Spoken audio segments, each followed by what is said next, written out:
Jesus Christ. You're on. Hello, everybody. Welcome in. Welcome to Indiana Sports Beat Radio, presented by Andy Moore Honda of Bloomington. Know your role and shut your mouth, you jabroni! Fires upfield into the end zone. It is caught. Jelani Woods, touchdown! INDY! 43-point night for Tyrese Halliburton. How do you like that, partner? Renew now, drives in low, throws up a shot. It doesn't go. Tipped up and in by Anthony Leal. Indiana takes the lead. It's pretty simple. I win. Google me.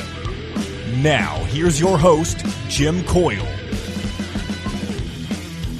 Hello, everybody. Welcome into another edition of Indiana Sports Beat Radio on this Monday, coming off of a huge sports weekend. Don Fischer set to join us here in just a little bit. Greg Rakestraw as well. Looking forward to talking to each and every one of them about all the things that happened this weekend that were fun. Colts, a big win for Indianapolis. And, of course, your Indiana Hoosiers, they didn't do much. Just go 5-0 for the first time in 57 years. That's all. No big deal. Yeah, it is a big deal. Let's be honest about it. It's a huge deal as Curt Cignetti has come in and done exactly what he said he was going to do. Great win for Indiana, but more importantly, a good win, period. Don Fischer will join us here just a little bit to talk about it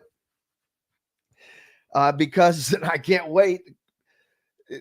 Indiana did something even Don Fischer has not seen, which that in and of itself is crazy just to think about that because there's not much that goes on that Don Fischer has not seen. So looking forward to talking to him about that. The NFL, there's Don right there. Don, sorry about a little late getting you on here, but I was just talking about Indiana, with that win this weekend, first of all, and most importantly, something happened that even you have never seen happen in Indiana, and for that to be the case, I don't recall ever saying that. Well, what are we talking about? Just Indiana getting to 5-0 is something that even you, the great Don Fischer, has not seen happen. Well, you're right. This is the first time since 1967 that Indiana's been 5-0 to start a season. So there's no question it's rarefied air that we're living in right now. It is fun. It is exciting. Indiana's ranked 23rd and 24th, first time since 2021 of the preseason. And actually, that doesn't count. They should really go back to 2020 when they deserved it. Right. 2021 was, you mentioned preseason coming off of the previous. So, right. Curt Cignetti has just done everything he said he was going to do. It's like I keep saying, if you can do it, it ain't bragging. Right. That's exactly right. And he's been able to do it thus far. You want to quantify that a little bit, but at the same time, you're sitting here thinking, this guy's going to get it done. I mean, that's exactly how you feel about it. But I felt that way, Jim, since I first met the guy, since he came out in in that Purdue ball game, or not Purdue ball. I can't remember who we were playing that day. But, I don't either, but it was a good one. But he came out on the floor and introduced himself to the crowd and said, Purdue sucks, so does Michigan and Ohio State. And I went, oh, are you kidding me? We've got a guy that really knows what he's doing here. I mean, maybe he didn't know what he was doing because at the same time, I think he was just the bravado that he was showing there was to let everybody know that he planned to win at Indiana. And without question, here at the outset, he has done exactly that. Yeah, and it's been fun to watch. And Saturday, a great challenge, a challenge that they needed that they haven't really gotten because let me tell you, Maryland is a damn good football team. I know that they have 2 losses. The loss at home to Michigan State would I'm like, how the hell did they lose at home to Michigan State? Because I watched them on Saturday, and that offense is dangerous. It is an offense that can strike at any time like a snake. They can. There's no question. They have a very good offensive game plan. Billy Edwards has done a terrific job coming back after last year. Talia Tungavaloa was, of course, the quarterback in there for 3 seasons and did a terrific job. But Billy Edwards, if you remember 2 years ago, he led them to the win over Indiana in a tight ball game. In the fourth quarter, he came in. Tungavaloa was hurt. He came in and led them to that victory.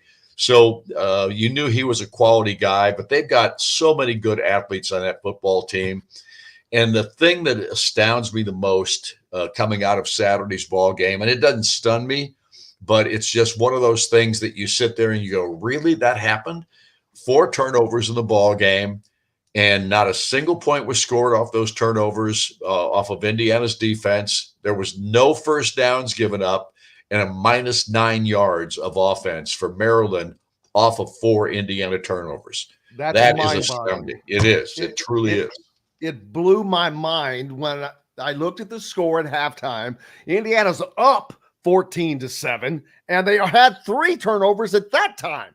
Right. It just blew, but it gives you a great indication of being able to count on a defense when you really need to count on them, because Maryland, again, is as strong as an offense as they're going to face, I think, the rest of the season, save maybe Nebraska and, of course, Ohio State. But they have a really good offense, and for the defense to play as well as they did, and let me tell you, sometimes they bent, but they did not break. And they did a great job getting to the quarterback, Don. 5 sacks on the day. I don't know how many hurries, but they did not make life easy for Billy Edwards Jr. Well, here's the thing, and I heard Aiden Fischer talk about this in the post game. They play complementary football. If the offense struggles a little bit, the defense picks them up. If the defense struggles a little bit, the offense picks them up. Look at the number of times that Indiana bounced back from a score by Maryland in this contest. Every single time, Indiana's offense answered what the defense, and then the defense answered every time that they needed to answer when the offense didn't do its job like they had hoped that it would. So it's complementary football. It's a team game, and these guys pick each other up, it seems like, almost every time. And that's a tremendous trait, and that's inbuilt, in my opinion, by Curt Cignetti and this coaching staff. Absolutely. I just watched them play, and they have taken on the mantra of Curt Cignetti, he's not flustered. He talks about Curtis Rourke not being so mature in the pocket, which we've talked about that all year. That is a huge, huge piece for Indiana. But Curt Cignetti also on the sideline. You can tell. It doesn't matter what's going on. He doesn't get flustered. He may be pissed about something or here and there, but he's not flustered. He's like, it's the control that they have, and that seems to transcend down to his team. Well, there's no doubt. I mean, you take on the personality of your coach. I mean, that's what most teams do. And if the coach is really a good coach and knows what he's doing out there, and you trust that, I mean, that tells you everything you need to know. That gives your team confidence that this guy, he's been there, done that, got the T-shirt, so to speak. So from my perspective, we're looking at something special happening at Indiana University right now, and we haven't seen it in a long time. And granted, we've seen it in spurts. We've seen a couple of years here, a couple of years there. The Bill Maurer era produced, in that 13-year period, produced 6 bowl teams. And had, multiple winning seasons. But we haven't seen this on a consistent basis in Indiana since Bill Maurer was let go. In fact, they didn't have a winning season or Cam Cameron. And Antoine Randall was the quarterback for 4 years, which is the most astounding statistic that I can quote, because Antoine Randall was the most electric quarterback that this school has ever seen. But honestly, he couldn't do it by himself, and that tells you everything you need to know about that era. So I'm totally impressed with what I've seen from Curt Cignetti. He has backed up everything that he said when he got here. And I believe this guy has got the tools to get it done. And right now, they're proving it. Absolutely. And I know that if we're going by coach speak and all that we can't talk about too far in the future. But guess what? I don't have to worry about that. I'm not a coach. So, and you know my feelings on what I think is going to happen. Obviously, I think they're going to go to Evanston this weekend and come back with a win. Northwestern is not having a great year. And Indiana just turned the ball over 4 times against Maryland, and it didn't affect them at all. So I think that they could do the same up there. 6-0 is going to happen, it appears to me, which is an amazing feat, first of all, in and of itself.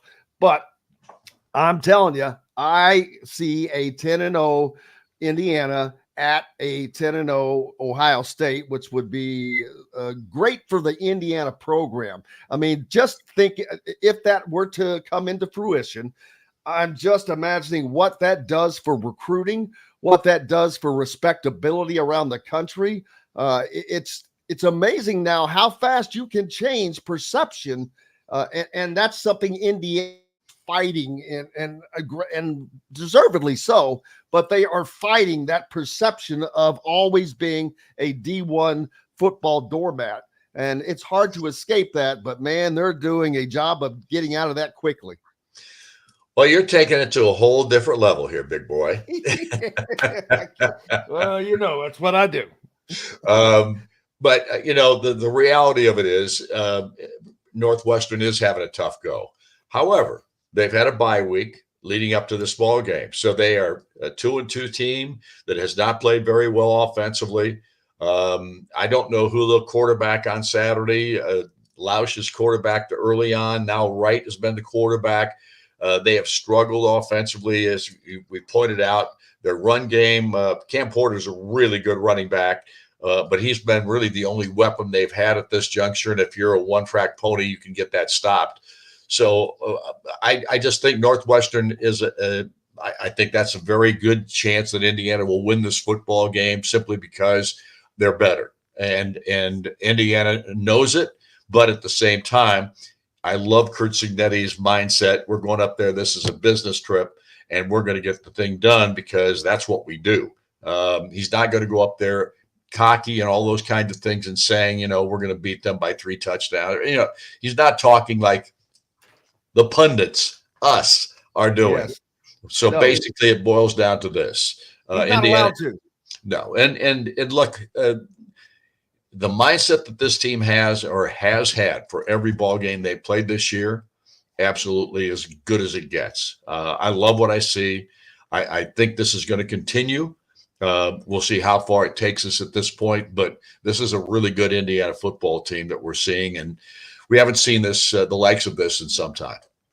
Absolutely, and greatly looking forward to everything that comes after this. The crowd, I want to give a shout out to the crowd that did show up. It wasn't a sold out stadium, but with all the weather that came into play, it was a pretty good crowd that stayed throughout the game. The players ran over to the student section afterwards to acknowledge that. Great to see on that regard.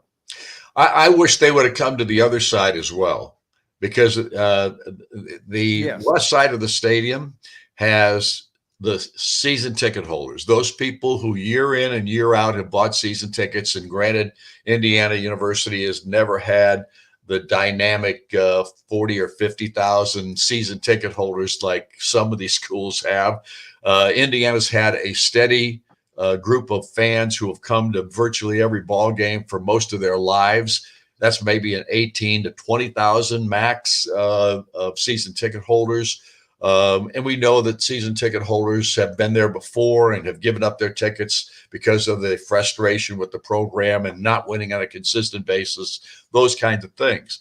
But so I do think that the fans that were there Saturday on the west side, the press box side, I think I wish the players would have come over and did the same thing to them, because that group stayed the entire game too. And they usually do. In fact, they're the ones that are there after the students leave at halftime for most of these games over the years. So I'm not sitting here chastising the football team for not doing that. They did what they were supposed to do, and it was an in the moment kind of thing, and So and look, I have been one of the great critics of our fan base for a long time from a football perspective, and on Saturday that went away. It was really special for those people to stay, for the student body to stay. To show up into that rain. Well, Curt Cignetti's a little social media call out to those guys to do what they did, and they responded to that. All that stuff is tremendous. But now this team's proven at 5-0 that they're the real deal, and we need to see that on a consistent basis weekly, and sellouts need to be the factor that we need going forward. Yeah, I think that's going to be the case going forward, though, Don, because we'll see. Nebraska coming in next, so I know you're going to have great matchups there. So, thank you, appreciate you as always, and we've got the Inside Indiana Football Radio Show coming up on Thursday. Don hosting at Hoosier Hanks East. Coach Curt Cignetti, he's really become a character on this. When he does this, this is when you can really get a glimpse of Curt Cignetti. And I'm telling you, for people who think he's this way and that way, he's not whatever you think, because he's got a great sense of humor. It may be his style of sense of humor, but he's pretty funny. He is funny, and he's quirky. I've used the word quirky on him since he's been here. Jeff Kane kind of turned me on to that term at the very beginning. In the first weeks that he was on campus, and I think it's a proper term for Curt Cignetti. He's a little quirky, but he is fun. He's a guy that believes in himself. He believes in his system, his philosophy, and man, is he right.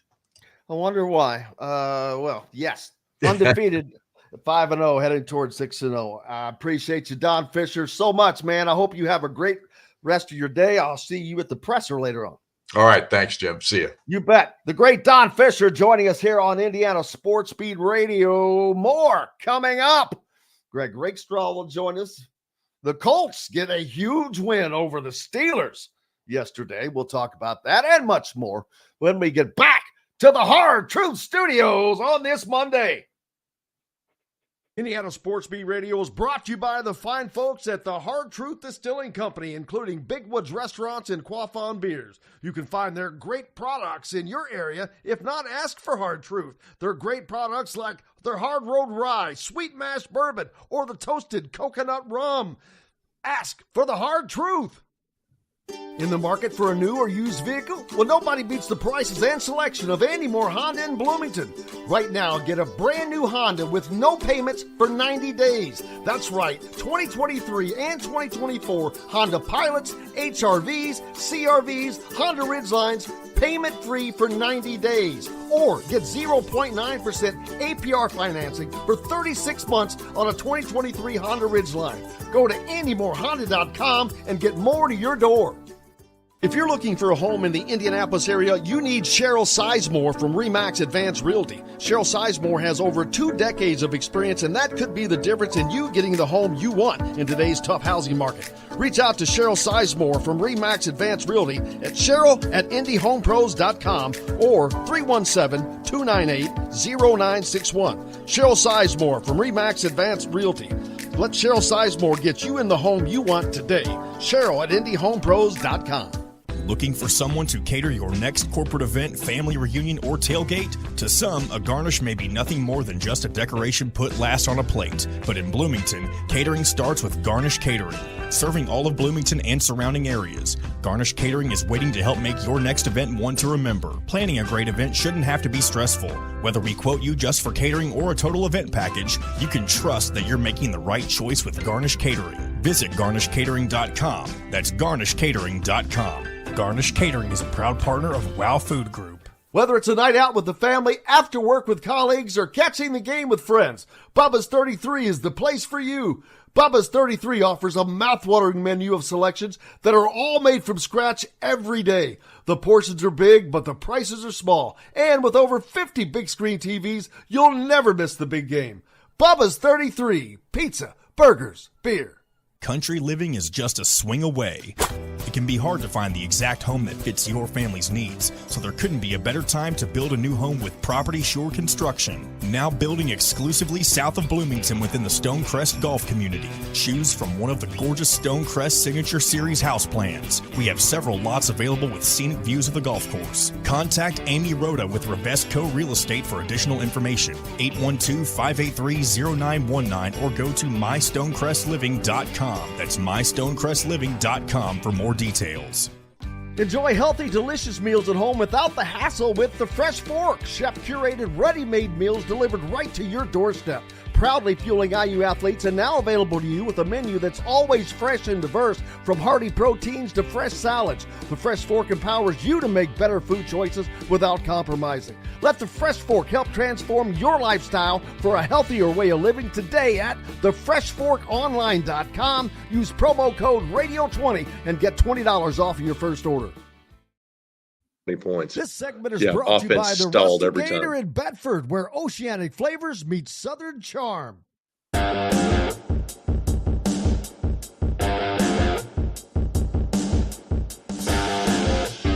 Welcome back to the Hard Truth Studios on this Monday. Indiana Sports Radio, joined now by the great Greg Rakestraw. Greg, how are you, sir? I'm good, my friend. How are you? Good. Rainy weekend, but it did not stop Indiana or Indianapolis from pulling in a big win for both teams, actually.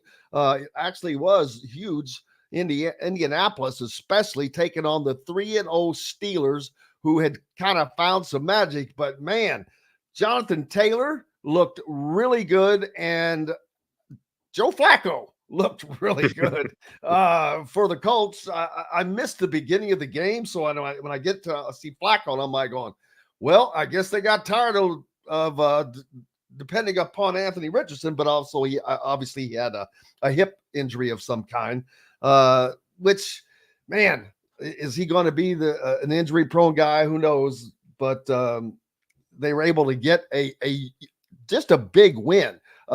Again, like I said, Pittsburgh was 3-0, and to get off the schneid and get back to the Mendoza line of 2-2, huge for Indianapolis. It was, and not kind of the game that we expected. Obviously, the injured Anthony Richardson, Jonathan Taylor suffered an ankle injury, which is why he didn't play in the course of the fourth quarter. But simply in terms of the points scored, this was the first time that Indianapolis had scored points in their opening drive of the season. It was the first time the Steelers had given up an opening drive touchdown. The Steelers have given up 26 points combined in their first 3 games, and the Colts go out for 27. Obviously, the in and out nature of Anthony Richardson and Joe Flacco early in the game, the way that Flacco was so calm and composed the entire time that he was out there. The defense played very well for most of the game, kind of had to hang on at the end. And again, that Colts defense was without 4 starters in that game on Sunday. So it was by far their best performance of the season.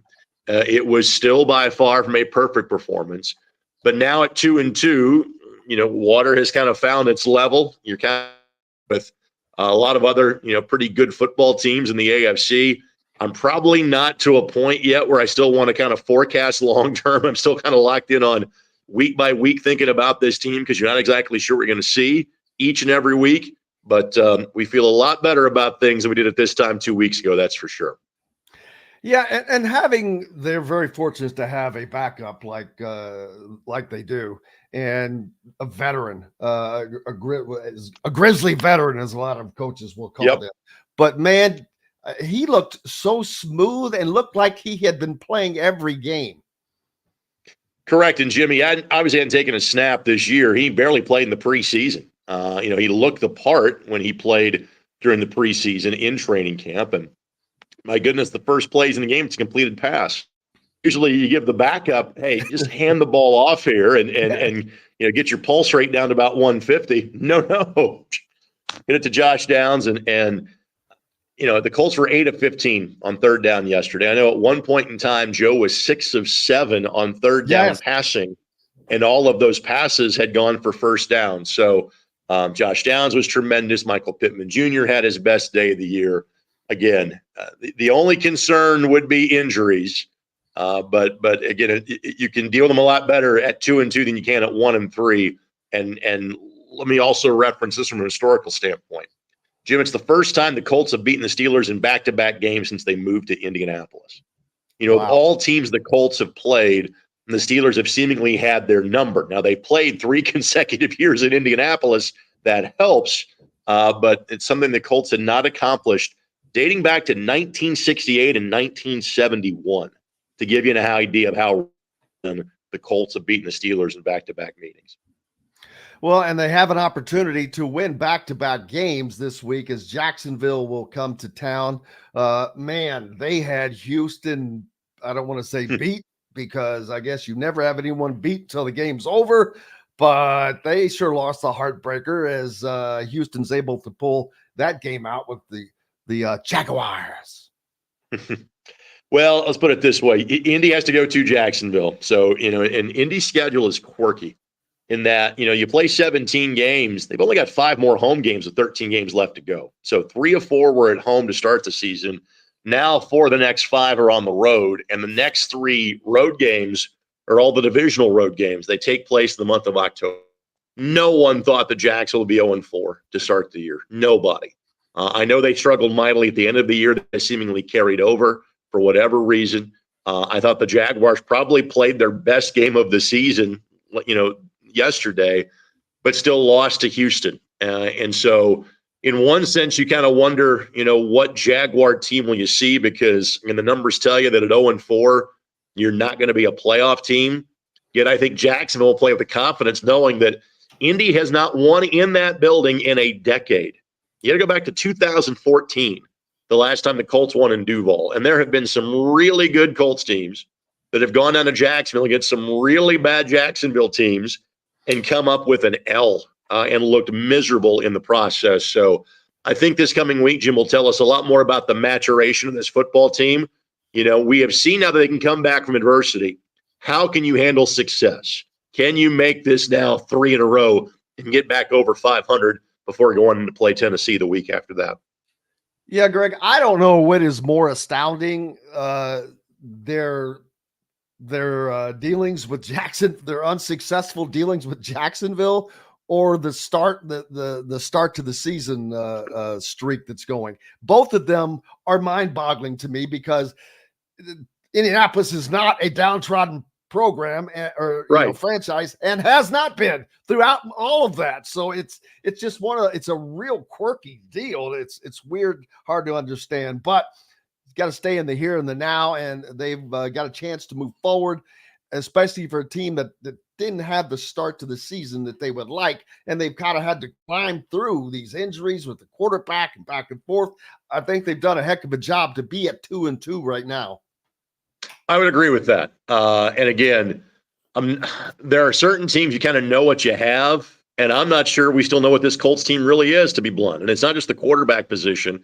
It is the variety of injuries they have dealt with. Yeah. No offense to Kwity Paye and Kenny Moore, who are both really big pieces, but I thought the bigger storyline for the Colts going into the game from an injury standpoint on Sunday was going to be, Braden Smith and Ryan Kelly both practiced 1 out of 3 days last week. Ryan Kelly could not go. Braden Smith did. Well, Tanner Bortolini, who is likely the starting center of the future. This is likely Ryan Kelly's last year with the Colts. Bortolini's your likely starter next year, 4th-round pick out of Wisconsin. We didn't notice him, which meant he played great yesterday. The Steelers, their vaunted defense, had 2 sacks. It's the second game in a row in this building that TJ Watt, who was one of the more disruptive defensive players in the league, really was a non-factor. He had 2 assisted tackles. That was it. Braden Smith was phenomenal against him. And when Braden's been able to play, he's one of the better right tackles in the league. The question he has dealt with, now not this year, he's played all 4 games. The question he has dealt with is health. He missed 7 games a season ago.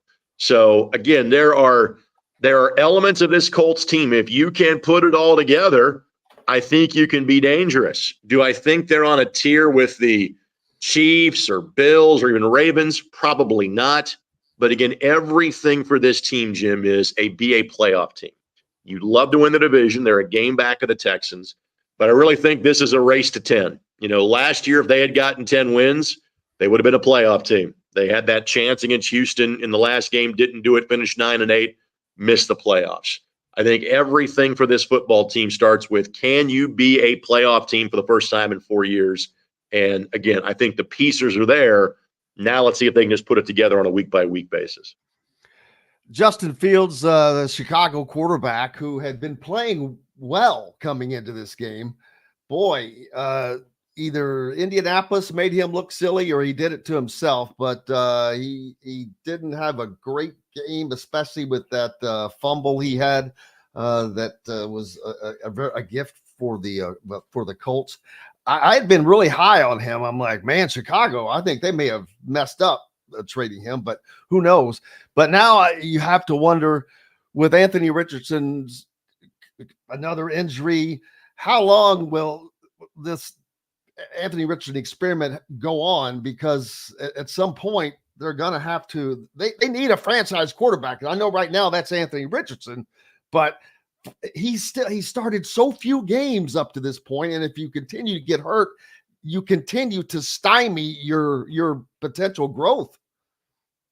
You're not making any sort of long-term decision on Anthony Richardson, at least until the end of this season, maybe even longer than that. It is true that now he has played 8 games in the National Football League, and he has been knocked out of 4 of them. That's a staggering stat. At the same time, I would tell you, in the brief glimpse we had yesterday, thought it was the best he looked all year. He had 3 runs for 24 yards. He was 3 of 4 for 71 yards passing. The one miss was one that he should not have missed. It was, frankly, the most simple route of the 4 that he threw. Again, the more difficult the play he makes it, the more easy the play he tends not to. What I have said about Anthony is this, and obviously so much of the conversation this week will be about, how much do you run him, sliding, et cetera. I don't think you can take the running element out of Anthony Richards' game and he would be a successful quarterback in the National Football League. You have to have the ability to run and throw the way that he does to make him somewhere in the vicinity of Cam Newton, Lamar Jackson, somewhere in between, whatever the case may be. And so you can't take that out of his game. You want to work on knowing to go all Kenny Rogers on you, know when to hold him, know when to fold him. Okay, fine. You can work on slides and things of that nature. But if you just try to make him a drop back pocket passer, he's not good enough at that right now to be a starting quarterback, let alone a franchise quarterback in the National Football League.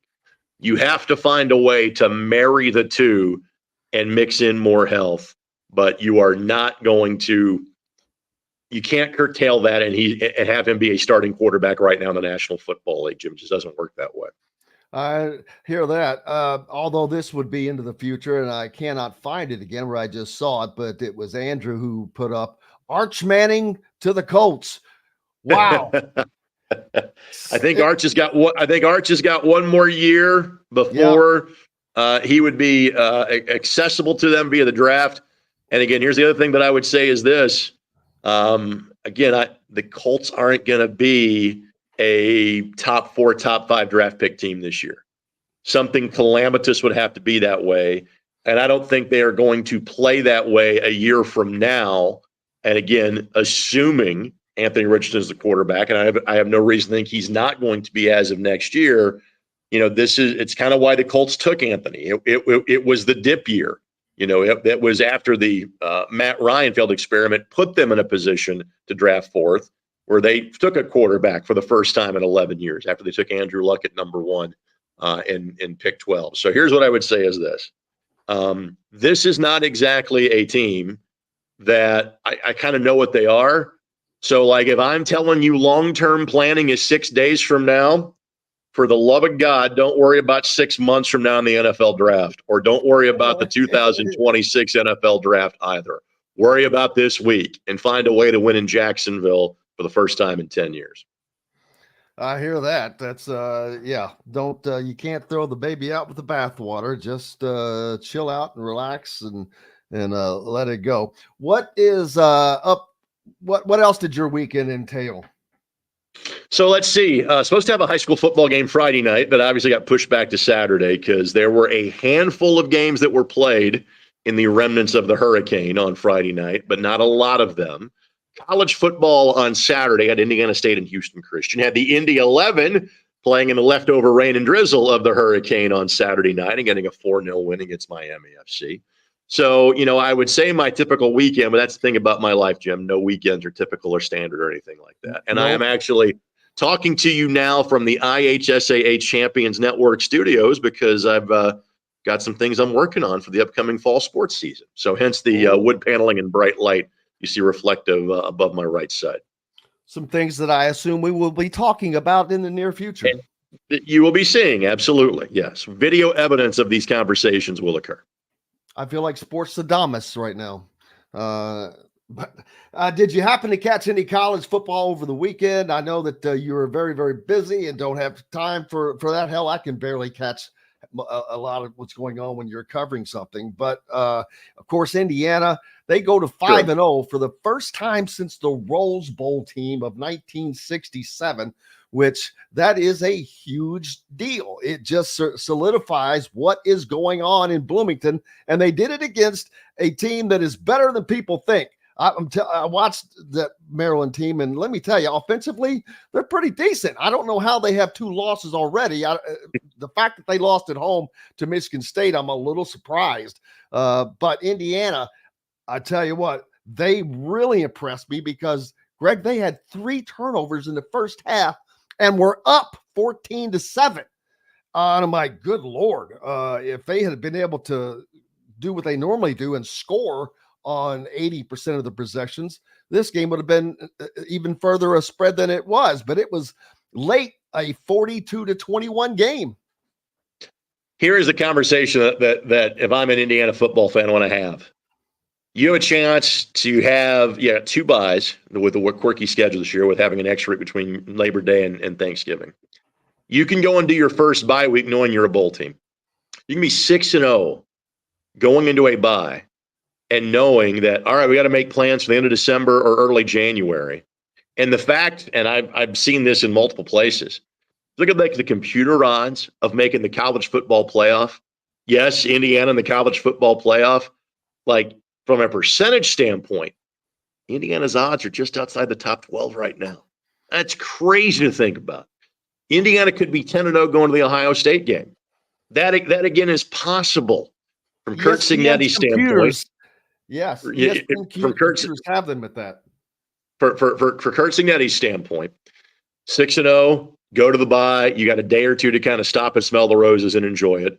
In the way that Indianapolis Colts fans have felt about Jacksonville, Indiana fans recently have felt about going to Northwestern. And so go take care of business against Northwestern.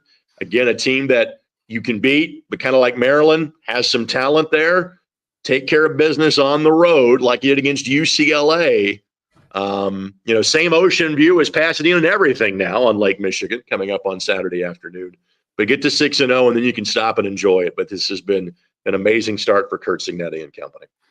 Absolutely. And you are correct. I mean, you get that 6-0 mark under your belt.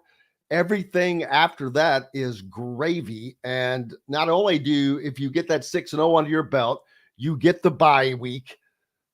You get the bye week in front of another big game against Nebraska at home, followed by a game against Washington at home. And I've looked at the models from that ESPN does projection-wise. They have Indiana projected to go 11-1 right now. They're winning every game. They have them projected to win every game substantially.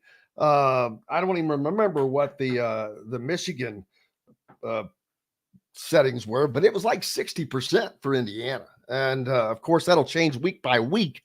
The funny thing is they don't give them much of a chance at Ohio State, which I get that they're going to be they're going to be an underdog. But I was like, I was a little surprised at the margin. I was like, whoa, but that could change as well. But yes, if Indiana, and I think that they do have to go 11-1 to make the college football playoffs, Sure. because it's Indiana, and they have to climb up these rankings where all these other teams that are already there, Michigan at number 10 is a joke to me. They really should have lost the game against Minnesota at home this weekend. Jim, I want you to stop for a second. Hey, Jim, stop for a second. We're having a legitimate conversation about Michigan being overrated in college football and that having an impact on the Indiana Hoosiers. That's happened how many times in the history of Western civilization? Never Seriously. in my lifetime, for certain. Thank you. Exactly. Just pointing that out. Thank you. Well, I even got something better for you. John Fischer is on with us each Monday as well. We finished up with him earlier.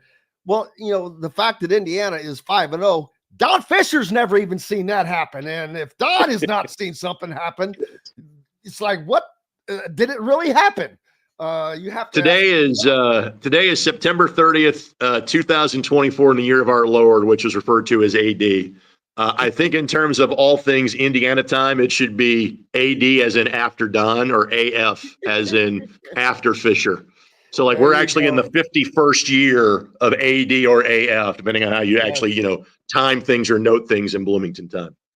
Yeah, so this really goes back to the Greeks and Romans, I guess. That's right.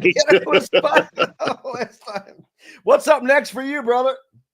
What's up next for me? High school football on Friday night. Ben Davis and Carmel is my game on Friday. Saturday night, Indy 11 and Lou City. And then for those that maybe quasi follow soccer in this area, Indy 11, one of the better teams in the USL Championship. Lou City is the best team outside of Major League Soccer, period. They have made the Eastern Conference Finals, if not better, in our league for the first 9 years of their existence. This is year number 10.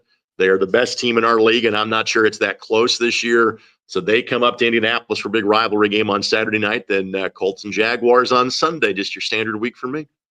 Hey, you want to talk about fun? I guarantee you, go to an Indy 11 game, especially against a team like Lou City, which the same as down there. They have great fan support. Two of the best teams, like you just mentioned. These are these are not those programs, but these are two cities. I'm going to be, obviously, Indianapolis making a push already, but I can't believe that Louisville won't follow behind, making a push to join the not the NHL, but the big boys. Sure. Trying to get into Major League Soccer, obviously. And, at our level, so much of your attendance can be dictated by what the weather forecast says. Well, there's no hurricane coming through this weekend. Forecast, once the weather clears out in the next couple of days, sunny in the 70s for the next 4 or 5 days. So I bring that up for this reason, Jim. My guess is you're looking at between 10 and 11,000 people at that game on Saturday night, because I know Louisville will bring a very healthy contingent of fans to come up and be a part of that game. So if you're thinking about spending your Saturday night with us, get your tickets now. In fact, here's what you do, IU fans. Find a sports bar where you can watch the Northwestern game. Since that venue is so small, you can't get tickets for the game in Chicago. Watch the game in downtown Indy. Tailgate at the Indy 11 game. Watch Hoosier football. Then come on in and watch the other type of football Saturday at 7 o'clock on the IU Indianapolis campus. You've got it going. That sounds like the plan, man. Greg Rakestraw from the ISB Sports Network. Make sure you give him a follow and keep up with all the content coming out of there as well. Greg, appreciate you, brother, as always. Thanks, buddy. You betcha. We've got more coming up from the Hard Truth Studios here on this Monday as we get into your sports week, recapping everything that happened over the weekend. And there were lots. The AP Top 25 is out, and Indiana is in it as expected. We'll talk about that. We'll hear from all the participants as well on the backside right after this. This segment is brought to you by Freethink Apparel. If you're looking for a home in the Indianapolis area, you need Cheryl Sizemore from RE/MAX Advanced Realty. Cheryl Sizemore has over 2 decades of experience, and that could be the difference in you getting the home you want in today's tough housing market. Reach out to Cheryl Sizemore from RE/MAX Advanced Realty at cheryl@indyhomepros.com or 317-298-0961. Cheryl Sizemore from RE/MAX Advanced Realty. Let Cheryl Sizemore get you in the home you want today. Cheryl@indyhomepros.com. Whether it's a night out with the family, after work with colleagues, or catching the game with friends, Bubba's 33 is the place for you. Bubba's 33 offers a mouthwatering menu of selections that are all made from scratch every day. The portions are big, but the prices are small. And with over 50 big screen TVs, you'll never miss the big game. Bubba's 33, pizza, burgers, beer. Country living is just a swing away. It can be hard to find the exact home that fits your family's needs, so there couldn't be a better time to build a new home with Property Shore Construction. Now building exclusively south of Bloomington within the Stonecrest Golf community. Choose from one of the gorgeous Stonecrest Signature Series house plans. We have several lots available with scenic views of the golf course. Contact Amy Rhoda with Revesco Real Estate for additional information. 812-583-0919 or go to mystonecrestliving.com. That's mystonecrestliving.com for more details.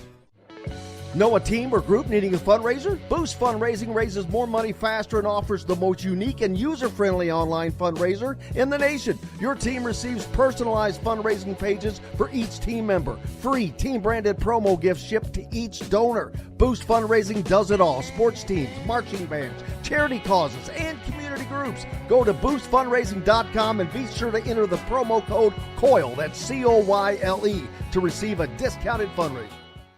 Looking for someone to cater your next corporate event, family reunion, or tailgate? To some, a garnish may be nothing more than just a decoration put last on a plate. But in Bloomington, catering starts with Garnish Catering.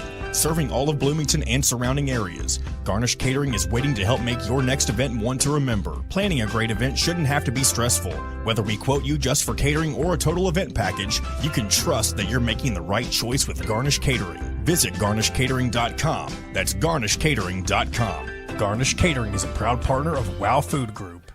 In the market for a new or used vehicle? Well, nobody beats the prices and selection of Andy Moore Honda in Bloomington. Right now, get a brand new Honda with no payments for 90 days. That's right, 2023 and 2024 Honda Pilots, HRVs, CRVs, Honda Ridgelines, payment-free for 90 days. Or get 0.9% APR financing for 36 months on a 2023 Honda Ridgeline.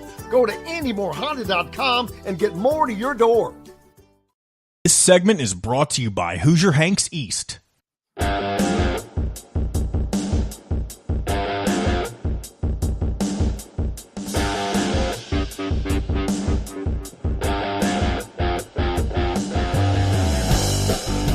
Welcome back, Indiana Sports Beat Radio, coming to you on this Monday. I hope you are doing well and enjoyed the weekend. It was fun. I didn't get to see a lot of other football because of the Indiana game. That thing lasted a while. It went a little longer. Most Indiana games have been pretty tight and on schedule, but that one was a little longer than normal. But Indiana, the top 25 out. A lot of upsets over the weekend. How about Kentucky going down to Oxford, Mississippi, and leaving my daughter in tears because they left Oxford with an unbelievable upset win over the Rebels as they miss a field goal there at the end. They were a top 10 team. How many top 10 teams have been beaten this year by unranked opponents? That's 3 that I'm aware of: Florida State, Notre Dame, and Notre Dame, and now Ole Miss. And Michigan being ranked 10th is just a freaking joke. They got so lucky to beat USC. They got damn lucky to beat Minnesota at home. And they're a top 10 team? Come on, man. Whatever. They're trying to force that. I hope the college football committee sees through all of that stuff. But it drives me insane. Like tomorrow I'll have out my latest Big Ten Power Index, which you can find at thehoosier.com. But Michigan will not be. They're not even in the top 5 of the Big Ten in mine. I don't know where they're going to end up this week. I'll have to get to that, and because things move around, and I move them if week. It's where you are where I think you are right now. And if anybody that thinks Michigan is a top 10 team right now, I think they're out of their freaking mind. They don't have a quarterback, number one. They're struggling. They struggled at home against Minnesota, who has a losing record now, I think. Is Minnesota not 2-3 or 2-2 at best? What are they doing? Now, how about Kalen DeBoer and the Alabama Crimson Tide jumping up to number 1, which, as they should, and congratulations to our friend Kalen DeBoer for getting the Tide up there so quickly. People kept asking, is he the right guy? I'm like, yes, he's the right guy. He is the guy to replace Nick Saban. I truly believe that. Texas sitting at number 2. The Ohio State Buckeyes still remaining at number 3 as they knock off Michigan State 38-7 over the weekend. Ohio State has now won 9 straight games against Sparty. That's the longest streak in that series. Previous long was between 75 and 84. Tennessee up to number 4 as they continue to roll on. They were idle this past weekend. They're now 4-0. This weekend, they travel to Arkansas. Georgia only drops to number 5. Now, that was a hell of a comeback, I will say. They were down big early, and they staged a roaring comeback and made that game excited. Carson Beck is the 7th quarterback to throw 400-plus yards against Alabama in the past 20 seasons. That's a pretty good record. However, the Tide are 7-1 in those games. So bend but don't break. The Oregon Ducks. All right, here's another team they're number 6. Why are they number 6? What have they done that makes them number 6? And I'm not just picking on Big Ten teams here, but I'm comparing within the Big Ten. They have to put Big Ten teams up there. I get it. But what has Oregon done? They beat UCLA 34-13 at the Rose Bowl. Well, I think Indiana beat UCLA 52-13. But yet, they don't get the same love. Penn State took a step up this weekend. They're number 7. They look like a potential top 10 team. Tom Allen has that defense playing pretty damn well. They gave up 7 points to Illinois, and a very, very surprisingly good Illinois team. I think that game was tied at 7 at the half. They win 21-7. But Illinois, one of the best teams in the league, let me tell you. Miami, man, did they get lucky. This is the top 10 team. This is the best the ACC has. The best that the ACC has. They beat Virginia Tech, who, if I'm not mistaken, they beat Virginia Tech 38-34. Didn't Virginia Tech lose to a Big Ten team the week before, like Rutgers? Exactly, they did. At home. Virginia Tech lost 26-23 to Rutgers, another surprisingly good team from the Big Ten. But it takes Miami, everything they have, number 7 ranked Miami, to get past the Hokies. Missouri, they were idle. They're number 9. There's Michigan at number 10. That's a joke.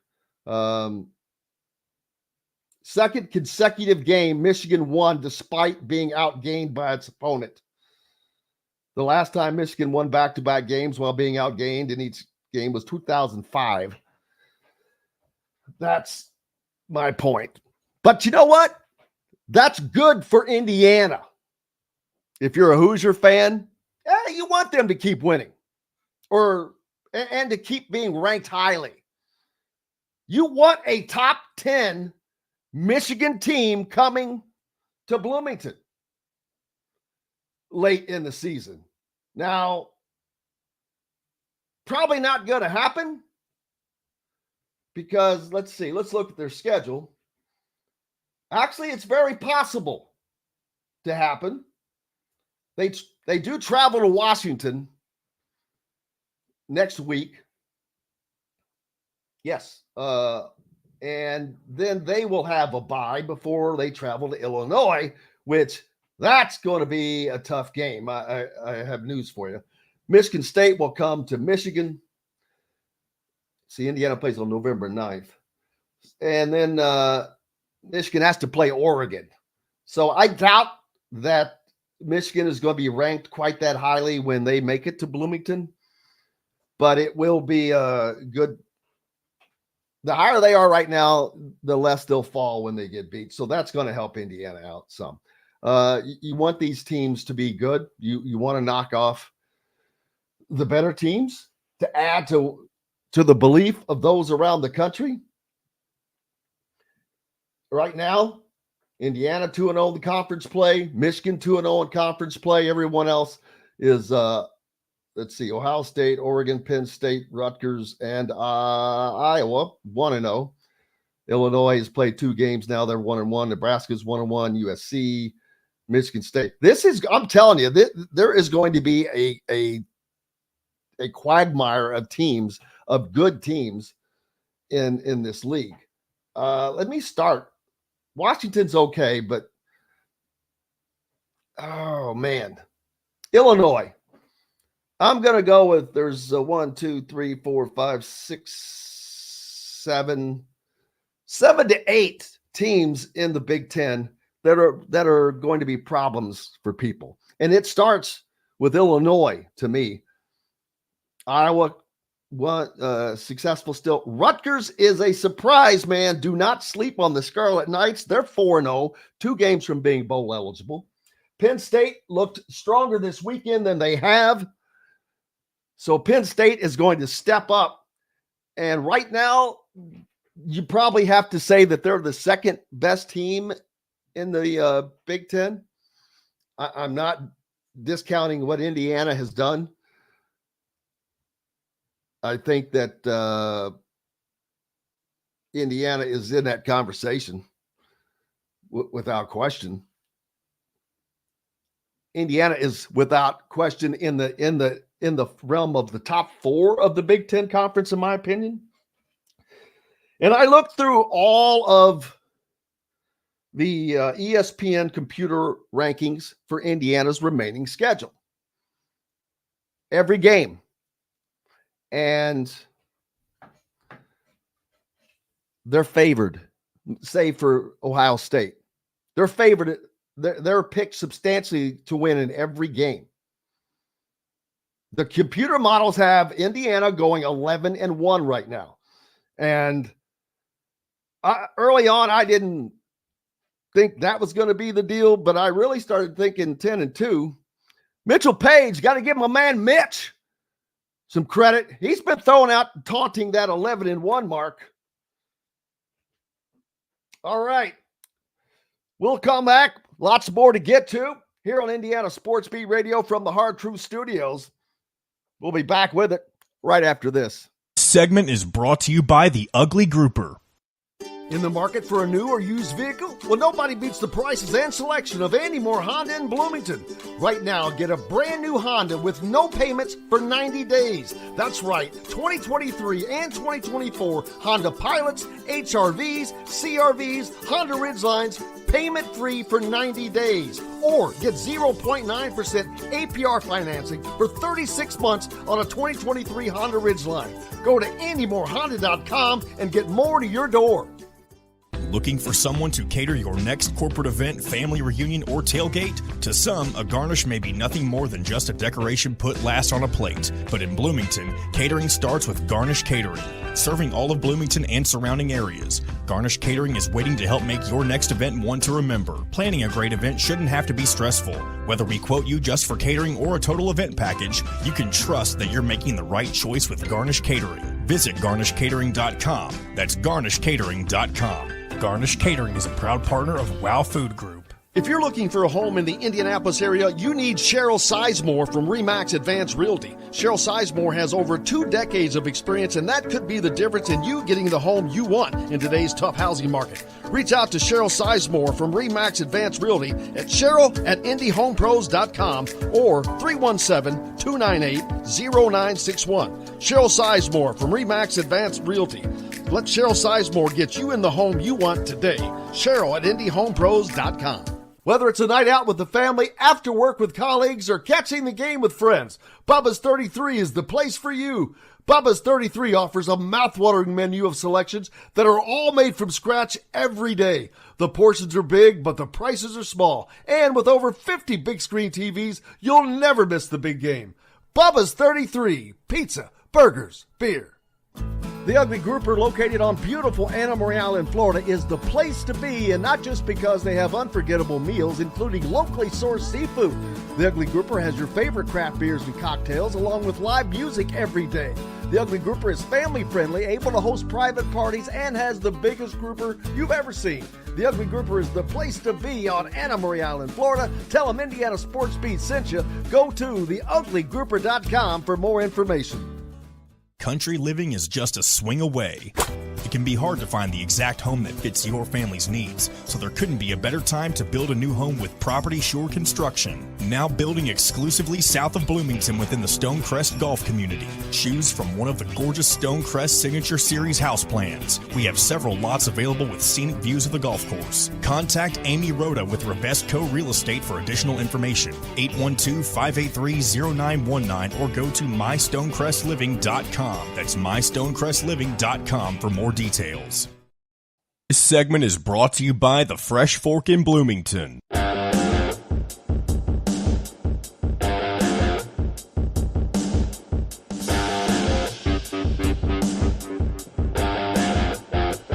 Welcome back, Indiana Sports Radio, coming to you from the Hard Truth Studios. Don't forget to visit Hard Truth Distilling Company, located in the beautiful heart of Brown County in Nashville, Indiana, where you can find a complete full-service restaurant, all kinds of merchandise, tours, just a place to relax, and some of the best spirits made in the country, as already they have internationally award-winning spirits like their Sour Mash Bourbons and Hard Road Ryes. For the non-whiskey drinkers, you've got the toasted coconut rum made with real toasted coconut rum flakes. Use it in a cocktail or however you wish, but or have it at home for your tailgating or your home watching. It's everybody comments on the Hard Truth, man. They love it. They love the Hard Truth, and with good reason. Not only is it quality stuff, they've been around since 2015, and they're already winning international awards. It generally takes a long time to establish that kind of presence in that world. So you know that you have some great products. Not only that, if you go to the Hard Truth Distilling Company, make sure you take a picture of yourself to distinguish it. Send it to me. Or if you make a purchase of something from the Hard Truth line, take a picture and send it to me. And I'm going to put you in a drawing for some cool swag that we've got coming out. Pullovers, jackets. We've got a lot of stuff that we will give away. But you got to get on the bandwagon and especially support all of our sponsors. Great ones like the Fresh Fork or Hoosier Hanks East. Of course, great people like Cheryl Sizemore. Looking for a home in the Indianapolis area? Reach out to Cheryl at indyhomepros.com. It is going to be a fun season if you're an Indiana football fan. I've been saying that from day one, and that is not something I generally do. As a matter of fact, I'm not talking about football. I'm talking about period. I don't get into that deep on something, but this was something that I just, from being around the program, and you would have to be around it to get it. I understand how some people were, whatever, for a while. Now, no. If you still don't believe in what is going on in Bloomington, excuse my language, but you're an idiot. This is real. They are doing it in every way possible. They've done so many things. They broke a 123-year-old scoring record. They broke the yardage record. They just broke a 57-year record for starting the season 4-0. Curt Cignetti created the record of going 4-0 in his first tenure. In his first season of his tenure. Now he's 5-0, looking to go 6-0. I see 8-0 because that will be followed by a bye week and 2 home games that should absolutely be sold out.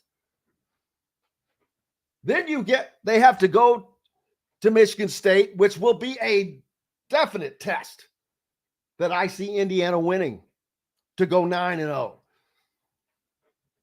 Then the big boys of Michigan roll in. But once again, Indiana's schedule is one of absolute perfection. After they play Northwestern and become bowl eligible at 6-0, they have a bye week to rest up. Not only rest up and heal up and get ready for that home game against Nebraska, which should be a sold-out spectacle, especially if Nebraska can stay on the winning side of things. And looking further on through this schedule, let me pull up Nebraska's schedule. Nebraska still they'll end the season with Iowa. Before that, they play Wisconsin. They've got USC and UCLA, but they have Ohio State along the way. That's right after the week after they play Indiana. So that'll be good. Right now, Nebraska's 4-1. They've got a tough game this weekend, though. I'm not sure that they will come in 5-1 or 4-2 because they take on Greg Schiano's Rutgers team, who is looking pretty damn good. Illinois, they lost at Penn State, but let me tell you, that was a 7-7 game at the half, and Illinois is a really, really good team. Illinois is probably the fifth best team right now in the league, I think. They're better than Michigan. They're better than, I have my standings right here. I think Illinois may be better than Oregon. I would love to see that matchup. Do they happen to be on? Yes, we will get to see that as well. Coming up October 26th, they have to travel to Oregon, unfortunately. But the Illini, because right now, with the schedules, Penn State has a path to go 11-1, but they have Ohio State on the schedule. Oregon has a path to go 11-1, but they have Ohio State on the schedule. Indiana has a path to go 11-1, but they also have Ohio State on the schedule.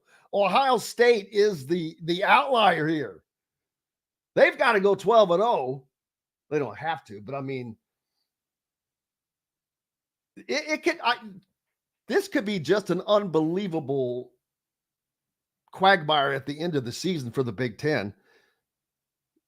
Let's say that Indiana, or all three of these teams, go 11-1, and Ohio State goes 12-0. Ohio State's in the Big Ten championship game. Well, these three teams are going to have to go back and go through the tiebreaker system, which, someone else can do all that work. That won't be me. No, Brian, I do not think that Indiana's going to go 12-0. That would, going to Ohio State and getting that win, well, that would be That would be the craziest thing that's ever happened in college football, without question. And hell, 11-1 by this Indiana team would have to sit up there as one of the craziest, not crazy, but most impressive things ever accomplished in college football. A 3-9 team going 11-1. I'm pretty sure that's never happened. Pretty sure that has never happened. And hear me now, believe me later, Curt Cignetti, I do think Indiana will go 11-1 because I look at what they did this weekend. They turned the ball over 4 times against a very good offense. And their defense roared up. Stood up. They bent, they didn't break. That was a great test for Indiana to face over this weekend. I don't know who would come out in that tiebreaker, but whoever manages to play in the Big Ten title championship game, even though that would be a second loss, you cannot kick them out of the college football playoffs at that time. I've talked about, I don't know if the Big Ten can get 4 teams in this year, but if they have 4 teams that go 11-1 or better, and then let's say Indiana, just for the fun of it, because we can, made the Big Ten championship game, which Curt Cignetti predicted, that would put them at 11-2, but I don't think you cannot knock them out because they lose to what will most likely be Ohio State for a second time, which that would, but it would not be at Ohio State. It would be in Indianapolis. How about them apples? But we'll see. Who knows? It could be Penn State or Ohio State. It could be Oregon and Ohio State. And if Indiana manages to go 11-1, I think that I don't know how you keep them out. Not with their numbers that they're putting up. They put 42 points on the board. They put 500 yards of offense on the board against a good Big Ten team. You can't ignore them anymore. You just can't. And it's going to be fun. It's going to be fun to watch Indiana because they're going to have to take these week by week, these challenges. They can't be like me and be talking about all this other stuff, which I can.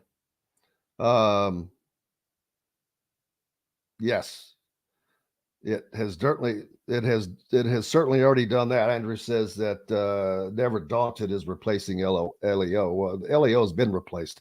They're gone. They're gone. Instead of love each other, love each win. Call it Lou. L-A-W. Not Leo. Lou. Love each win. That's what I would be doing.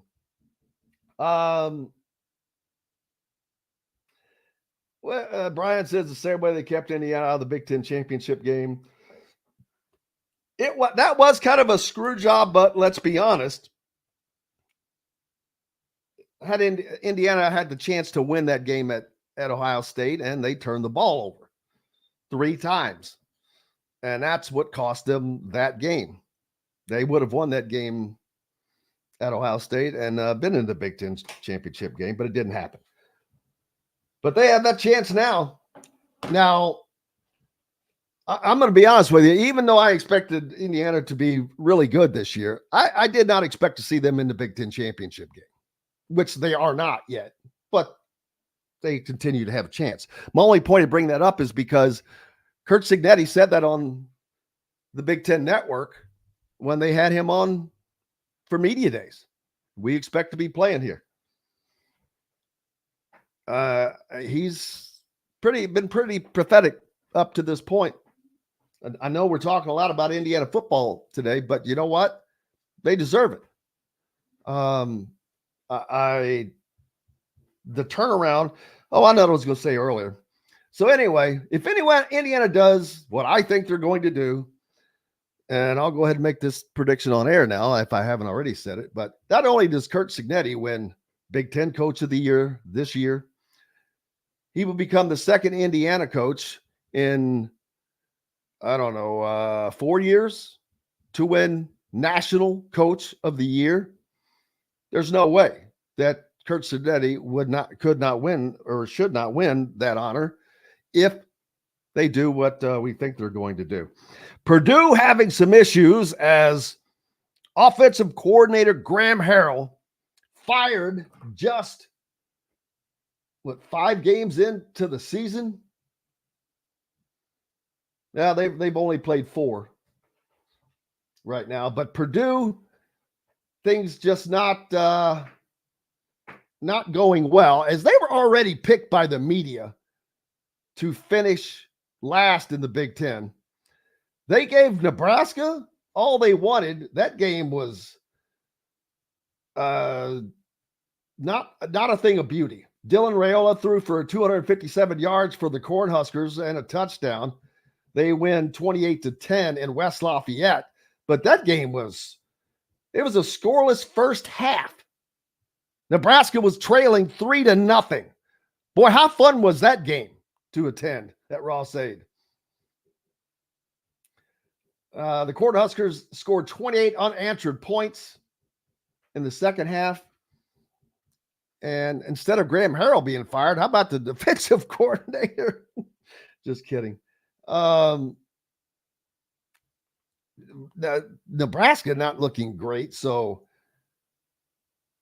But yeah, Graham Harrell gone.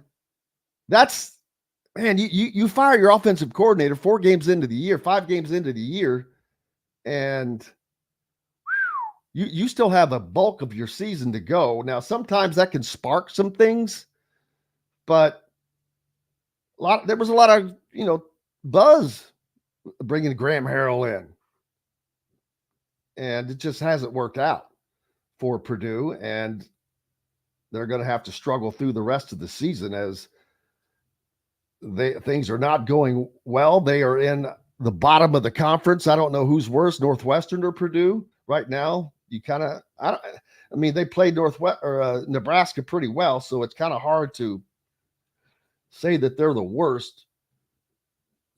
Northwestern is 2-2 on the year, though.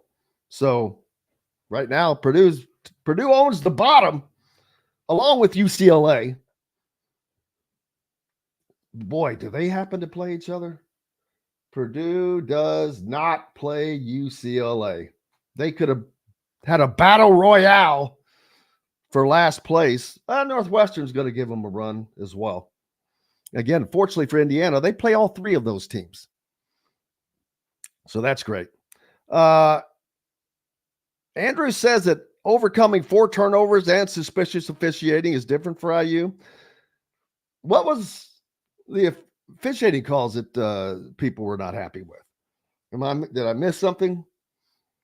I mean, there's always a call here and there, but the overcoming those turnovers in the first half, that was mind-boggling. Turn the ball over 3 times, and you still only give up 7 points, and none of it off of those turnovers. Didn't give up a first down off of those turnovers. You want to talk about a respawn? That's what you call a respawn, without question.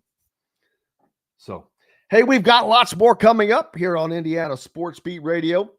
When we come back, we're going to hear from Curt Cignetti and others regarding this past weekend's game as the Indiana Hoosiers go to 5-0 with a 42-28 win over the Terps. Back with more to the Hard Truth Studios right after this. This segment is brought to you by Bubba's 33 in Clarksville. Enjoy healthy, delicious meals at home without the hassle with the Fresh Fork. Chef-curated, ready-made meals delivered right to your doorstep. proudly fueling IU athletes and now available to you with a menu that's always fresh and diverse, from hearty proteins to fresh salads. The Fresh Fork empowers you to make better food choices without compromising. Let the Fresh Fork help transform your lifestyle for a healthier way of living today at thefreshforkonline.com. Use promo code RADIO20 and get $20 off of your first order. Country living is just a swing away. It can be hard to find the exact home that fits your family's needs, so there couldn't be a better time to build a new home with Property Shore Construction. Now building exclusively south of Bloomington within the Stonecrest Golf community. Choose from one of the gorgeous Stonecrest Signature Series house plans. We have several lots available with scenic views of the golf course. Contact Amy Rhoda with Revesco Real Estate for additional information. 812-583-0919 or go to mystonecrestliving.com. That's mystonecrestliving.com for more details.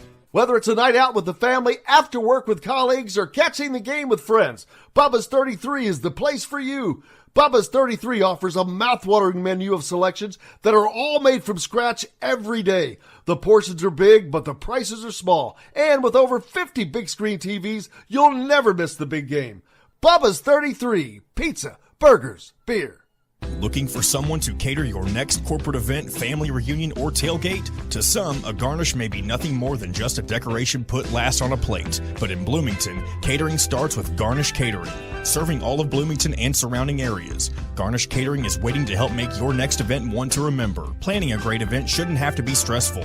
Whether we quote you just for catering or a total event package, you can trust that you're making the right choice with Garnish Catering. Visit garnishcatering.com. That's garnishcatering.com. Garnish Catering is a proud partner of WOW Food Group. If you're looking for a home in the Indianapolis area, you need Cheryl Sizemore from RE/MAX Advanced Realty. Cheryl Sizemore has over 2 decades of experience, and that could be the difference in you getting the home you want in today's tough housing market. Reach out to Cheryl Sizemore from RE/MAX Advanced Realty at cheryl@indyhomepros.com or 317-298-0961. Cheryl Sizemore from RE/MAX Advanced Realty. Let Cheryl Sizemore get you in the home you want today. Cheryl@indyhomepros.com. In the market for a new or used vehicle? Well, nobody beats the prices and selection of Andy Moore Honda in Bloomington. Right now, get a brand new Honda with no payments for 90 days. That's right, 2023 and 2024 Honda Pilots, HRVs, CRVs, Honda Ridgelines, payment-free for 90 days. Or get 0.9% APR financing for 36 months on a 2023 Honda Ridgeline. Go to AndyMooreHonda.com and get more to your door. This segment is brought to you by Reynolds Family Dentistry in Sellersburg.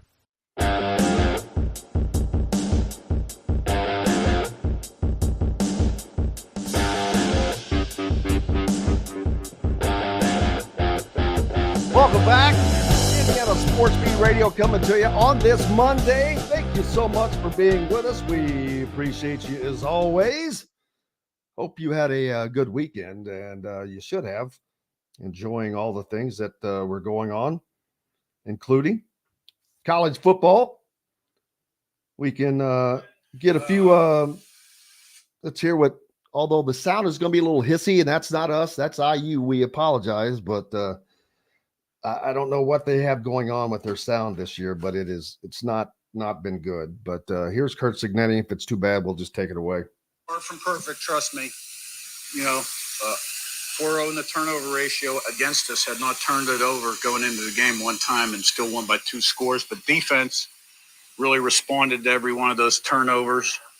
There's a lot of corrections to make, but it was a good effort, a gutty effort. You could feel the fans out there. I'm glad that they, keep improving in the attendance area. I thought that was a good turnout. And, good's the enemy of great. So let's have a great turnout. Let's sell it out. Let's sell it out next week, or next time we're at home, and figure out how to make it even louder. Because that's what we want to do. We want to be the best in everything we do, right? So we should, even when we're good, even when we perform good, we're not satisfied, okay? But it was a good turnout. And so we're 5-0 and 57 years. I'm older than that, by the way. But this isn't the end, for us. So I'm proud of the team and everything they've accomplished. I felt like we'd made good progress in the off season, in winter, spring, summer, but we had to put it on the field. So we can play better than we played today. Questions? Coach, you talked last week that adversity was coming. You mentioned the 4 turnovers, you gave the long touchdown run. Just your thoughts on your team's ability to overcome that, and how beneficial can this be going forward when you have more adversity? There were a lot of good responses in that game. The defense responded to offensive turnovers. The offense responded to touchdowns given up by the defense, and we responded more than they did. And so there was really a lot that went on in that game. There's no doubt about it. And winning is good because it deepens belief and confidence and success, which leads to confidence and belief, which leads to success, right? Still got to put the work in, but strengthens that confidence and belief. Yes, winning is good. And he wins. If you don't believe him, Google him. Boy, he's certainly living up to that so far, without question. Why doesn't Derby asks, why doesn't IU give away tickets to those IU students that are on some form of government assistance, might fill the stands? Students, that's not an issue for students. They have plenty of students that are attending the games. It's about getting people to stay at the games. It's getting the other people to attend the games. It's getting people to get off their ass when they're tailgating and actually come into the game instead of staying out in the tailgate lots. And I know that happened this past weekend. And that I don't get. It's like, dude, if you're going to go to the game, go to the freaking game. Especially people that have wanted a good program and whined about a good program. Well, you got one. And if you're one of those people who goes to a tailgate and does not go into the game, I don't care what school you're at. I don't care where you are. I think that's ignorant. I think it's dumb, and I don't care what you think about what I think. But that's that. I don't think there are that many students that are on government assistance at IU. But that's neither here nor there. If they're on government assistance, they're going to have the access to tickets. Tickets is not a problem. Students getting tickets is not an issue. That's never been a problem. Indiana has the largest student section in all of college basketball. You know, students and tickets have never been an issue. It's getting people to stay at the games, which they did this past week in a drizzle, in an all-day drizzle. So a great show up. The students stayed and had a blast and made it a college football environment rather. And that is what makes, and that's what a team needs. I mean, I rewatched the game last night, but the one thing I could hear that I wasn't used to hearing was this crowd buzz all the time throughout the game. I could hear it. That's what Indiana needs, because that's one of the reasons why they moved part of the student section down to the north end to kind of have them all there together, that hopefully when the opposition is in the red zone down there, that it gets extraordinarily loud, or as loud as possible. The other end, not so much, because you've got those field suites and the balcony above it on the south end. But trust me, if you're in the Penn State Stadium the other night, how tough was it on Illinois when you're down in that corner, or we're in the end of the shoe at Ohio State or any of those? It's ungodly loud. First of all, because those places are all holding twice the amount of people that IU can even hold. So yeah, they need all the help they can get. It makes a difference. If you ever see a team down in an environment like that, and then there's an offsides, an illegal procedure penalty, a false start, yada, yada, 3rd and 1 goes to 3rd and 6. That's huge. 2nd and 8 goes to 2nd and 13. That's huge. It is big. It matters. It makes a difference. It's how, well, I'll tell you what, if you don't believe me, look at when Indiana was 6-1 in the COVID season, where they went to Ohio State, and the only game they lost was at Ohio State by a touchdown, but there was not a single soul in that stadium. I don't know that Indiana can make that comeback in the second half if that place is 100,000 people strong and they're having to deal with the noise. They didn't have to deal with the noise. It makes a difference. So, Dave says he thinks they moved the visitors to the top of the stadium, the southwest side. Well, yeah, that's kind of where they've always been, up and away. But so absolutely. Derby is saying, so basically I'm saying that the tailgaters have tickets but don't even go into the game. I'm saying some people do. Yes, some people come to tailgate, have tickets, and don't go into the game. Yes, that is not a guess. It's a fact. That's something I know. So there's that. And if I can get a hold of those tickets, and if you're one of those, that's fine. Give us the tickets. I'll give them away to someone who wants to go into the game here on the show. That would be wonderful.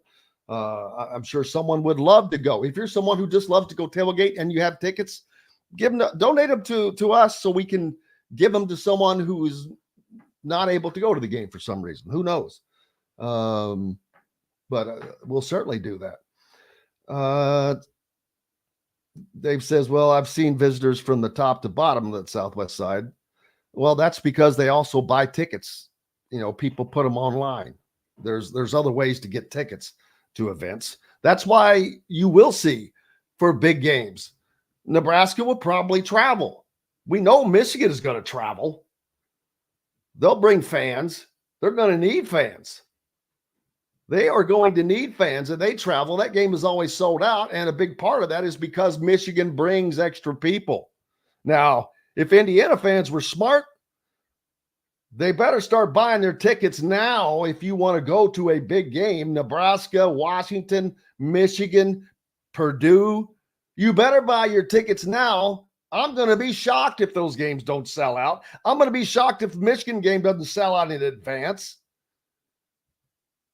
I would be surprised if Nebraska doesn't sell out in advance for the same reason. Washington, I don't know what they'll do as far as travel this year. They're not having they're just having an okay season. So there's that. But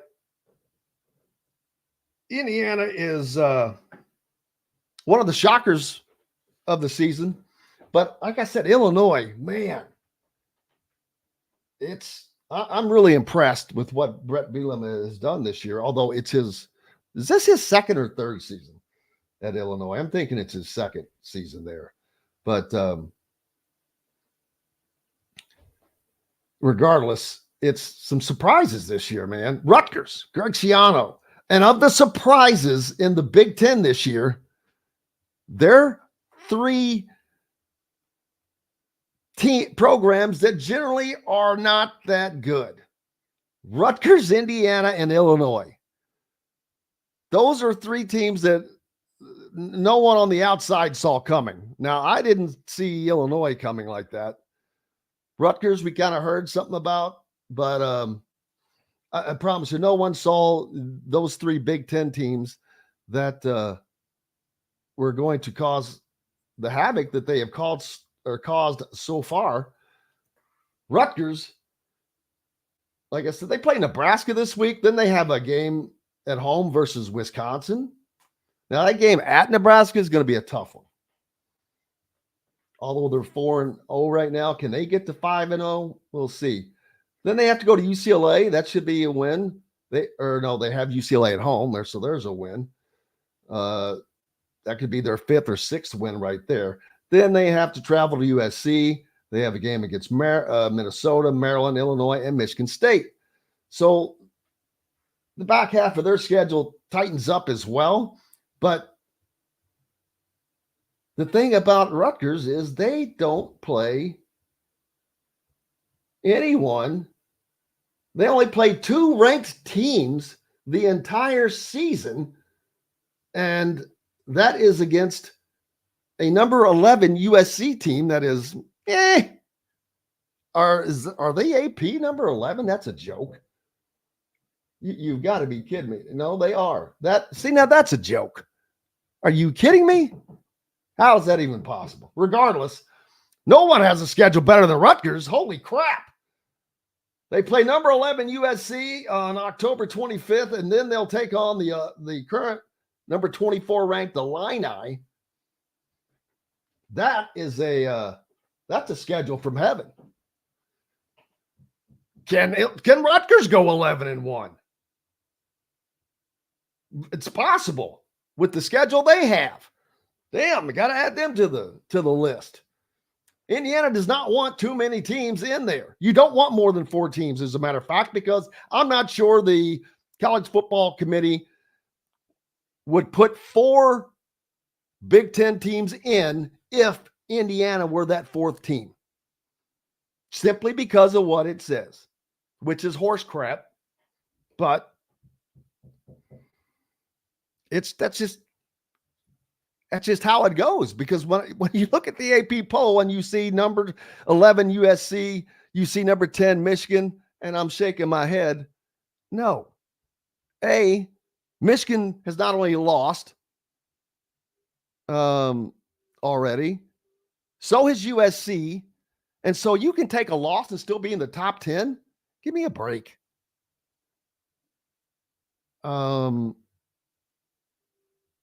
Yeah. Ole Miss, they're number 12 now with a loss at home to unranked Kentucky. LSU, who managed to get by UCLA, they're number 13. They got a loss. Notre Dame, 14, they've got a loss. Clemson, 15, has a loss. Iowa State is undefeated at 4-0 at 16. BYU looks good at 5-0, number 17. The Utes of Utah, they're 18. They've got a loss. Oklahoma has a loss. Kansas State has a loss. Boise State still ranked in front of a lot of lower tier teams. They've got a loss. They did defeat Washington State 45-24, who beat Washington. So that's something to consider. Louisville has a loss. They're still number 22. The Cardinals are now 0-9 on the road in AP ranked matchups. The most such losses without a win by any team in the AP poll era. I've got to save that for Rick Bozich on Wednesday. Let me repeat that again. They're 0-9 on the road in AP ranked matchups. Not top 5, 10, just AP poll. That's the most losses without a win by any team in the history of the AP poll. Indiana checks in at number 23 after that 42-28 win over the Terrapins. Indiana is tied for the second best start to a season in their history. The funny thing is, we know it's been 57 years going back to the 67 team. It was exactly 57 years before that they did it the other time. The Hoosiers started 8-0 in 1967. I think they eclipsed that this year. We shall see. Illinois hanging into the top 25 at number 24 after losing to Penn State, which I think that they should be ranked. UNLV, how about this? All right, about UNLV and the quarterback last week, Sluka, whatever his name was, that left. And I'm not blaming him because maybe, we don't know. If he was truly made those promises, then you know what? He's letting them screw him if he stays. But regardless of that, UNLV defeated Fresno State 59-14 without him. That's the second most scored in regulation against an FBS opponent. They defeated New Mexico 72-7 in 1980. The Rebels of UNLV lose their quarterback and move into the top 25. That's nuts. But that's how the cookie crumbles. Hey, we've got more coming up here on Indiana Sports Beat Radio, brought to you by our good friends at Hoosier Hanks East, where each Thursday you can find Inside Indiana Football with Don Fischer and Kurt Signetti, which that room continues to grow and grow. You never know who you're going to see there. They also have an extra guest each week, so it's a fun place to go, turn out, and have a good evening. But and we'll see. I won't be there this Thursday, though, because this Thursday is Big Ten Men's Basketball Media Days up in Chicago, where we will be coming to you from. The Hoosiers will be sending Trey Galloway, and I believe it's Miles Rice that will be appearing for the Hoosiers up there. In addition to Mike Woodson, of course, fifth-year senior guard Trey Galloway, which I assume because he's a senior, but and then redshirt sophomore Miles Rice. Interesting. Those two will be up in Chicago for the media day, which again you will find us here, and hopefully we have Mike Woodson as general as we usually do when we're up there, and hopefully we'll have Trey Galloway and Miles Rice as well on the show that day. So keep that in tune. That's this Thursday. We've got more coming up here on Indiana Sports Beat Radio, coming to you from the Hard Truths Distilling Company studios, where you can get the greatest in spirits, visit their full-service restaurant, and all the great things that they provide. Take a picture of yourself if you're there. If you buy something, send it to us, and I'm going to put you in a drawing to win some cool swag once we get it back here. I'm going to go pick that up today, as a matter of fact. We've got lots more coming up on Indiana Sports Beat Radio from the Hard Truth Studios right after this. This segment is brought to you by Hoosier Hanks East. In the market for a new or used vehicle? Well, nobody beats the prices and selection of Andy Moore Honda in Bloomington. Right now, get a brand new Honda with no payments for 90 days. That's right, 2023 and 2024 Honda Pilots, HRVs, CRVs, Honda Ridgelines, payment-free for 90 days. Or get 0.9% APR financing for 36 months on a 2023 Honda Ridgeline. Go to AndyMooreHonda.com and get more to your door. If you're looking for a home in the Indianapolis area, you need Cheryl Sizemore from RE/MAX Advanced Realty. Cheryl Sizemore has over 2 decades of experience, and that could be the difference in you getting the home you want in today's tough housing market. Reach out to Cheryl Sizemore from RE/MAX Advanced Realty at Cheryl@IndyHomePros.com or 317-298-0961. Cheryl Sizemore from RE/MAX Advanced Realty. Let Cheryl Sizemore get you in the home you want today. Cheryl@IndyHomePros.com. Looking for someone to cater your next corporate event, family reunion, or tailgate? To some, a garnish may be nothing more than just a decoration put last on a plate. But in Bloomington, catering starts with Garnish Catering. Serving all of Bloomington and surrounding areas, Garnish Catering is waiting to help make your next event one to remember. Planning a great event shouldn't have to be stressful. Whether we quote you just for catering or a total event package, you can trust that you're making the right choice with Garnish Catering. Visit garnishcatering.com. That's garnishcatering.com. Garnish Catering is a proud partner of WOW Food Group. Whether it's a night out with the family, after work with colleagues, or catching the game with friends, Bubba's 33 is the place for you. Bubba's 33 offers a mouthwatering menu of selections that are all made from scratch every day. The portions are big, but the prices are small. And with over 50 big screen TVs, you'll never miss the big game. Bubba's 33, pizza, burgers, beer. Country living is just a swing away. It can be hard to find the exact home that fits your family's needs, so there couldn't be a better time to build a new home with Property Shore Construction. Now building exclusively south of Bloomington within the Stonecrest Golf Community. Choose from one of the gorgeous Stonecrest Signature Series house plans. We have several lots available with scenic views of the golf course. Contact Amy Rhoda with Revesco Real Estate for additional information. 812-583-0919 or go to mystonecrestliving.com. mystonecrestliving.com. That's mystonecrestliving.com for more details. Enjoy healthy, delicious meals at home without the hassle with the Fresh Fork. Chef-curated, ready-made meals delivered right to your doorstep. Proudly fueling IU athletes and now available to you with a menu that's always fresh and diverse, from hearty proteins to fresh salads. The Fresh Fork empowers you to make better food choices without compromising. Let the Fresh Fork help transform your lifestyle for a healthier way of living today at thefreshforkonline.com. Use promo code RADIO20 and get $20 off your first order. Welcome back to Indiana Sports Beat Radio, brought to you by Hard Truth Distilling Company.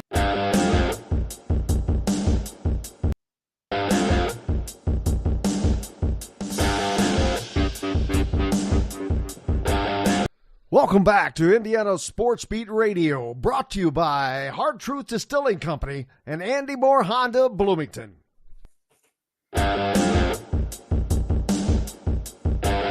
All right, we're on a Monday after this great weekend, a very, very wet weekend. And speaking of which, what is it going to be like this week, as we had an abundance of precipitation and music from Hurricane Helene. Looking down, it looks like the rain is going to leave, high around 77 today, and this weekend, the weather looks nice, so should be good. We'll check it, what it's going to be like up in Chicago later in the week, but right now it looks like it's going to be okay, getting back to some normalcy. But a great weekend of college football. Indiana, like I said, they're 5-0 for the first time since the 1967 Rose Bowl team. Didn't happen for 57 seasons before that. Let's hope that this is not going to be another 57 years before it happens again. I highly doubt that. But what a fun time it is for IU athletics. I mean, Scott Dolson is just has to be giddy. He's got, a few years ago, the football program made a splash. They were fortunate to have some incredible players and, more importantly, some incredible assistant coaches, coordinators, and things of that magnitude. But they were not able to sustain that at all. But this is a different situation. This coaching staff is almost as one. And I cannot overemphasize the value that this staff brings. The staff, not just Kurt Signetti. I mean, he is the wizard. He's the man behind the curtain, but he's not behind the curtain. But all of his coordinators, his assistants, Tino Sunzery, Mike Shanahan, Brian Haynes, Pat Kuntz, all these guys have brought so much continuity and success. Bob Bostad, what a job he is doing with this offensive line. I mean, that's a huge, huge difference. Indiana has made such incredible adjustments at halftime of virtually every game, especially defensively. Now, this past weekend, they gave up the most points that they had given up in a half, in the second half, rather. But that was a slow starting game. They scored the least amount of points that they had scored in a game so far this year. Indiana didn't even score in the first quarter. They got shut out. Now, they were, I think, one play away from doing that. Oh, man. I accidentally pulled up the computer projection for the Indiana-Purdue game. 94% that Indiana wins that game. That 5% for Purdue. I don't know where they find that 5%, but it's there. Just thought I'd mention that, throw that out. But no, Indiana the thing is, with 4 turnovers, they still put up over 500 yards of offense. Curtis Rourke threw for his best yardage this weekend of over 300. 3 touchdowns, even though he had 2 picks. Mercy. This offense is wicked. But they don't flinch. You know, that was something we heard a couple of years ago. This is not flinching. What the offense and Curtis Rourke did, that was not flinching. Turned the ball over 3 times. No big deal. We've got a great defense, and we're going to get it together, and we're going to score 42 points.